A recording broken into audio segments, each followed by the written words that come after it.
ان کے جو ڈاکومنٹیشن میں جو ان کے گیپس ہیں، آڈٹ رپورٹس کے چونکہ ضروری ہوتی ہیں، فائنینشیل جو ریکوائرمنٹس ہیں وہ ضروری ہوتی ہیں، ان کے اوپر ان کی رہنمائی کی جا سکے. اس کے حوالے سے ہم ڈپارٹمنٹس کے ساتھ مل کے اور دیگر اداروں کے ساتھ مل کے ہم کیپیسٹی بلڈنگ پہ ہم کام کریں گے، اور ایسے اداروں کی جن کی گیپس ہیں ان کو ہم ٹریننگ پرووائڈ کریں گے تاکہ وہ اپنے ادارے رجسٹریشن اور دیگر پروسیس کو سمجھ سکیں. اور کیا ہم اس کو یوسی دیہات کی طرف لے جا سکتے ہیں؟ جی بالکل. دیکھیں یہ بنیادی طور پہ جو ہمارا ظاہر ہے سماجی جب کارکن کام کرتا ہے اس کا جو گراس روٹ لیول ہے وہ گھر ہے. گھر سے آپ کا ایک ایسا گھرانہ جہاں پہ اس کو ویلفیئر کی ضرورت ہے وہاں سے شروع ہوتا ہے، پھر محلہ ہے، پھر گاؤں ہے، پھر یونین کونسل ہے، پھر تحصیل ہے، پھر ڈسٹرکٹ ہے، پھر آپ کے اسٹیٹ لیول آ جاتا ہے. تو یقیناً ہمارے جو ادارے ہیں گراس روٹ لیول سے موجود ہے، لیکن بہت ساری جگہوں پہ یہ میں کلیئر بتا رہا ہوں کہ ابھی بھی گیپس ہیں جہاں کام کرنے کی ضرورت ہے پراپرلی. آپ نے ایک طرف تو اسٹیٹ لیول کی طرف جانا ہے یعنی ضلعی باڈی سے، تو کوآرڈینیشن کونسل کا دائرہ کار آخری نچلی سطح تک بڑھانے کا آپ کا کیا پلان ہے؟ جی جس طرح سے میں نے ابھی پہلے بھی بات کی کہ ہمارا یہ کوشش ہے کہ گراس روٹ لیول محلہ لیول تک یا کم از کم گاؤں لیول تک جو ادارے ہیں، جو ولیج آرگنائزیشنز ہیں یا کمیونٹی بیس آرگنائزیشنز ہیں، ان کے ساتھ ہمارا لنک ڈیولپ ہو. اور ہم آپ کے اس فورم سے بھی لوگوں کو یہ پیغام دیتے ہیں کہ وہ اس پہ ہمارے ساتھ رابطہ کریں، جو لوگ بھی کام کر رہے ہیں ان کو، تاکہ اس نیٹ ورک میں لایا جائے. سوشل ویلفیئر ڈپارٹمنٹ یہاں موجود ہے، ان سے رابطہ کریں، وہاں پہ وہ اپنے ساتھ رجسٹریشن کروائیں تاکہ اس کو بہتر سے بہتر کیا جا سکے.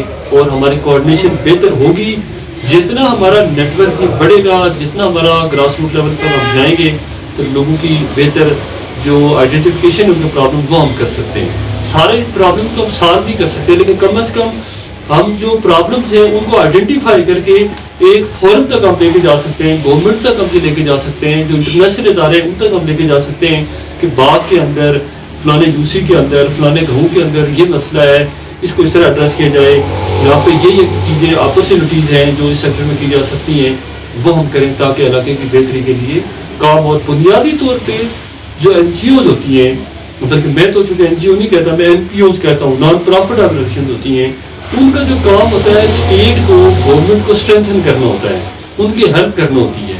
کیونکہ یہ ساری جو ویلفیئر کا کام ہوتی ہے ریاست کی ذمہ داری ہوتی ہے، اور ریاست کی ہیلپ کرنا ہماری ذمہ داری ہے. تو ہم ان اداروں کے ساتھ مل کے اداروں کو اسٹرینتھن بھی کریں گے اور ان کی بہتری کے لیے اپنا کام کرتے رہیں گے. تو یہ جو سماجی ادارے ہیں یہاں پہ آپ کیا سمجھتے ہیں کہ ان کو جب بھی کوئی مطلب کوئی حادثہ وغیرہ ہو جاتا ہے تو کن مسائل کا سامنا کرنا پڑتا ہے especially private N G Os کو؟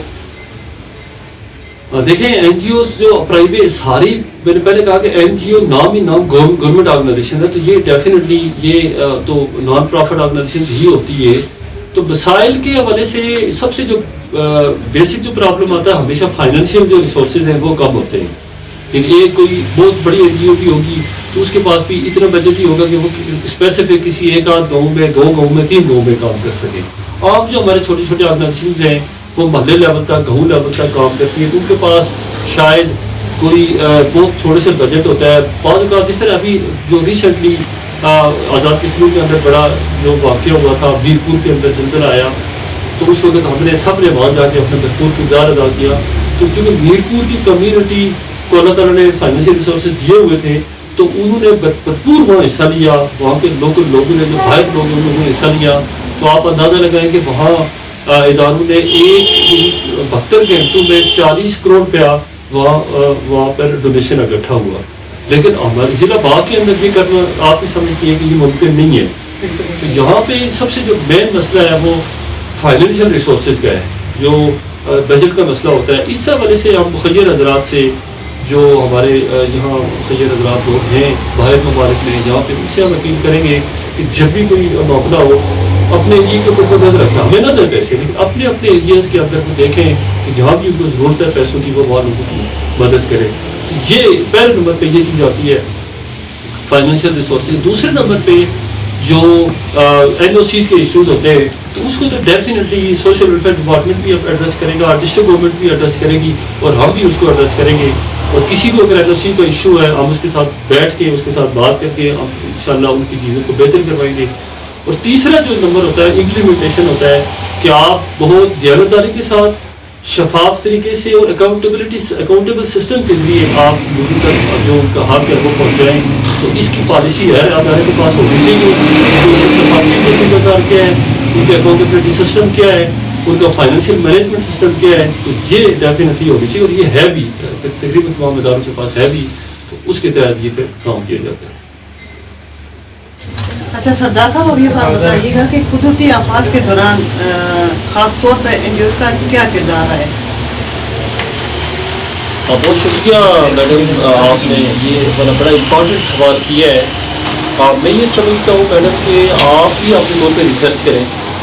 میں باغ کی جو صحافی حضرات ہیں, پریس کلب ہے, آزاد کشمیر کے لیول پہ جو پریس کلب ہے, ان کو بھی کہتا ہوں کہ آزاد کشمیر کے اندر 2005 کے بعد بالخصوص اور اس کے بعد جتنے بھی چیزیں ہوئیں, آپ دیکھیں کہ یہاں جتنے اسکول بنے, کالج بنے, ایون کہ بڑے بڑے آپ کا باغ کے اندر 15 سال, یعنی ابھی 15 سال ہو گئے جی, 3 سال پہلے جو ڈسٹرکٹ ہیڈ کوارٹر ہاسپٹل ہے وہ گورنمنٹ کی بلڈنگ میں گیا تھا. اس سے پہلے وہ ایم ایس ایف ایک آرگنائزیشن تھی, این جی او تھی, انٹرنیشنل این جی او تھی, جس نے یہاں ہاسپٹل بنایا تھا. وہ 12 سال وہ ہاسپٹل چلتا رہا. پیما ادھر اسپتال تھا, یہ چلتا رہا, یہ بھی ایک این جی او چلاتی رہی. یہاں پہ تقریباً 165 اسکول یہاں پہ تعبیر کیے جو مختلف این جی اوز نے, مختلف اداروں نے یہاں پہ بنائے. اسی طریقے سے یعنی اربوں روپے کے پروجیکٹ یہاں پہ حکومت آزاد کشمیر, حکومت پاکستان اور این جی اوز کے تعاون سے مل کے یہاں پہ کمپلیٹ ہوئے. تو اس کا مطلب میرا کہنے کا یہ ہے کہ جو سماجی ادارے ہیں, سماجی تنظیمیں ہیں, ان کا کردار ہمیشہ بہت واضح رہا, بہت اچھا کردار رہا. اور آئندہ جس چیز کی ضرورت ہے وہ یہ ہے کہ اب شاید انٹرنیشنل فنڈنگ اتنی نہیں آ رہی. اس کی بہت ساری وجوہات ہیں, کیونکہ یہ خاص طور پہ کووڈ-19 تھا, ابھی اومیکرون ہے, اس طرح کے بہت سارے حادثات ہو رہے ہیں. ان وجوہات کی وجہ سے انٹرنیشنل فنڈنگ میں بہت کمی آ گئی ہے, بلکہ نہ ہونے کے برابر ہے. تو اس لیے اس میں ہماری گزارش یہ ہے جو مخیر حضرات ہیں, جو لوکل لوگ ہیں, اپنے طور پہ اس کو فنڈنگ کریں, پیسے کو اپنے بچت کر کے فلاحی کاموں کی طرف توجہ دیں اور اپنے ایریاز کے اندر جو بھی فلاحی کام کر سکتے ہیں کریں. اس کے ساتھ ساتھ میں جو انٹرنیشنل ڈونرز ہیں آج کے آپ کے فورم سے, اور جو نیشنل لیول پہ جو ڈونرز ہیں, ان سے بھی گزارش کروں گا کہ وہ بھی سامنے آئیں. پھر جو بڑے بڑے ادارے ہیں, بزنس ہب ہیں, ان سے ہماری گزارش ہے کہ وہ بھی اپنے, کیونکہ یہ فلاحی کام کی طرف وہ بھی توجہ دیں. بہت شکریہ. یہ تھے سردار عاطف رحیم. ناظرین, آئندہ کسی اور مہمان کے ساتھ, کسی اور موضوع کے ساتھ آپ کی خدمت میں دوبارہ حاضر ہوں گے. تب تک کے لیے دیجیے سمینا چودھری کو اجازت. اللہ نگہبان.